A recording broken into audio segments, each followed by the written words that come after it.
So far, we have talked about a number of things. We have talked about vectors, about matrix, about how to solve the system of linear equations. We have seen vector space, subspace, and we have seen linear transformation. But so far, we haven't specified the dimensions of our matrix, the dimension of the matrix that we are dealing with. So, from now on, we will actually focus only on the square matrix. The square matrix, these are the matrix that the number of rows equals the number of columns. So I'm looking at the n by n matrix where the number of rows and number of columns are equal. And now then we all know of the determinant and the inverse of a matrix. However, these are, so I put here, these are the usual definitions of the determinant and the inverse of a matrix. But these definitions are not really human-friendly. If I want to write a computer program to compute the determinant of a matrix, maybe this would do fine. But for now, I won't bother much with these actual definitions. Let me actually show you how to interpret the determinant of a matrix. Well, remember our old examples when we have a Google logo. So my smaller picture here, this is the original Google logo. This is the unique Google logo. And then I can transform this Google logo using a linear transformation. Here I call it a matrix M. A matrix M would transform this smaller logo into this distorted logo. So the blue point go to the blue point, the red point goes to the red point, the green point stays the same, the other corner here go to the empty corner here. Notice how my standard basis 0, 1, it got sent to the first column of my vector 1, 2. So this guy is 1, 2. And then the other red point, the other standard basis 1, 0. Wait a minute, I think I mean to say 1, 0 back here. Anyway, the other my red point 0, 1, it got sent to negative 3 and 2 here, which is the second column of my matrix. If I move my blue point around, notice that my first column is gonna change. So whatever the coordinate of my blue point is, that's gonna be the first column of my vector. So that's a 2, 4. So in other words, the vector that you see here, this is the linear transformation that sends the smaller the standard Google logo to the bigger the distorted Google logo. And one thing that we compute is the determinant of this matrix here. Now, I'd like to point out that this determinant is gonna be the area of this distorted Google logo. So let me actually kind of put it where it's easier to compute. So this is size 9, so you see 9. And then, okay, let me do this. This is 4, 3, and this is, this is 4, 3. So you can do the Pythagoras, and this is a square. It has side length of 5. So the area of that is 25. So for wherever I put my blue point and green point, the determinant of the transformation matrix is actually just going to be the area of my distorted picture. So in a way, what the determinant means is that it actually tells us how the matrix as a linear transformation scale our space, how bigger the new space to the original space. And actually notice how if I change this blue point over here, so I kind of flip my image. The determinant is actually going to be negative. If I move it down here, the determinant can also be negative. So that means the area is actually smaller. So if I actually kind of do this, the image is flipped, so but the area is twice as big. So the determinant is negative 2. If I put my red point here, this is not flipped. So the area is still 2. So that's the determinant of my matrix here. So let me actually, so even though I will not bother much with finding the determinant of the matrix, let me actually show you how to compute some.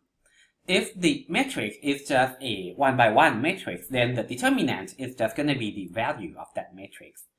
if the matrix is 2 by 2, let's say it's A, B, C, D, A and B and C and D, the determinant of this guy is going to be AD minus BC. So it's going to be you multiply down, and then so you get AD, and then you multiply up, you get BC, and then you make it negative. In this case, you would have 4 minus 6. So the determinant of this guy is 4 minus 6, which is negative 2. Now 3 by 3 is a little more complicated, so I'm gonna copy the first row, 1, 4, 7, and then the second row, 2, 5, 8. And I'm gonna do the same thing with this little thing here. I'm gonna multiply down. I strike 1, 5, 9, so I get 45. I strike 2, 0, 7, so I get 0. I strike 0, 4, 8, so I get 0. All these numbers are gonna be positive. I strike up, I see 7, 5, 0, I get 0. 8, 0, 1, I multiply all the three numbers, I get 0. I multiply 9 times 4 times 2, so that's 9 times 8, that's 72. Now, for whatever number that I see up here, the strike up number, I'm gonna make that negative. So, the determinant of this 3 by 3 matrix is gonna be 45 minus 72. And that's gonna give me negative 27. So that is the determinant of this matrix. Now, for some special matrix, the determinant is going to be pretty easy to compute. Like if you have a diagonal matrix, meaning that you only have non-zero entries in the diagonal. All the other numbers, they are 0. Whenever that is the case, the determinant of that matrix is going to be just the product of the number in the diagonal. In this case, I'm going to have 1 times 5 times 9, so that makes 45. If you have an upper triangular matrix, meaning that you only have non-zero number in the upper triangular thingy here, and the lower number you see all 0. Same thing would apply here. The determinant of this matrix would be just the product of the numbers that you see in the diagonal. So that would be 1 times 5 times 9. So that would be 45. The next one, we actually also have a diagonal matrix again. Notice how all the guys down here are 0. So the determinant of this guy is going to be 1 times 0 times 9, and that makes it 0. Now then, whenever you have a matrix that you have a row of entirely 0 or a column of entirely 0, the determinant of that guy is always going to be 0. Also, for this next one, you can find the determinant of this matrix using the old way. So I use 1, 4, 7, 2, 5, 8.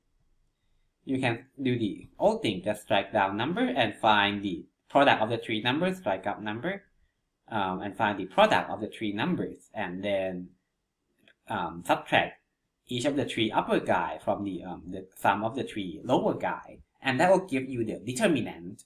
Now, for this matrix, however, there is also another way to actually tell the determinant of this guy. I'm going to summarize this in a moment, but for now, let me just mention that we have seen in an earlier example, to be specific, is example 5.2 part E, that these three vectors, 1, 2, 3, 4, 5, 6, 7, 8, 9, these three guys, they are actually linearly dependent. These three guys, they are linearly dependent, and we can tell from that fact that the determinant of this guy is going to automatically be 0. So let me actually kind of go back up here and talk about how do I know how can I be sure that the determinant of a matrix is 0? So if my A is an n by n matrix, then the following statements are equivalent. The determinant of a matrix is not going to be 0. So like if you have one of these, you have all of it. So if you can conclude one thing, then every other one follows. If the determinant is not 0, then you can find the inverse, and that means it has rank n. the reduced row echelon form of that matrix is going to be the identity matrix. The only solution to the equation Ax equal to 0 is going to be the 0 vector, and that's the trivial solution. The equation Ax equal to b is going to have only one solution for every b, and this is actually pretty simple. That's because if you knew that A inverse exists, you can just tell that x is going to be just A inverse times b. And also, the rows and the columns of A are going to be linearly independent. They will span R to the n, and they will form a basis for R to the n. So, if you have one thing, you will have all others. So that means if you don't have one thing, you will not have any others. So that means the determinant of the matrix A is going to be 0 when A inverse doesn't exist, when A has rank less than n. And I say less than n because it is an n by n matrix. So it is not possible for this matrix A to have rank higher than n. The reduced row echelon form for A is not going to be in. And then Ax equal to 0 is going to have more than the trivial solution. So there's going to be more solution to this matrix system. Ax equal to b now can have it might not have any solution, or it might have more than one solution. And also,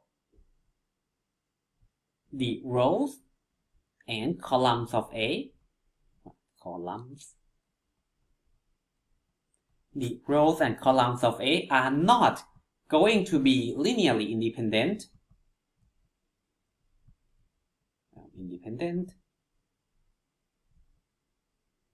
They will not span R to the n,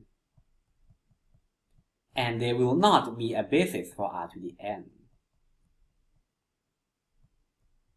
So that's pretty simple. If you have one of these 12 things here, you'll have all others. If you don't have any one of the 12 things here, you won't have any others. Okay, so that's that. Let me actually kind of go back to the example that we were looking at earlier. Now then, if I have a 4x4 matrix, well, the same trick would not work anymore to find the determinant of the 4x4 matrix. This is going to be pretty hard to do by hand. So let me actually show you how to do that using machine. You can actually, well, nowadays, we humans should not have to do such a mundane task. We can have the computer do this for us. So I'm just going to search, find this online.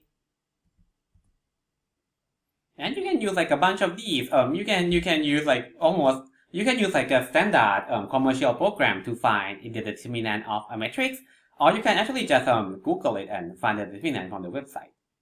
Okay, I'm gonna wait for this to load. Okay.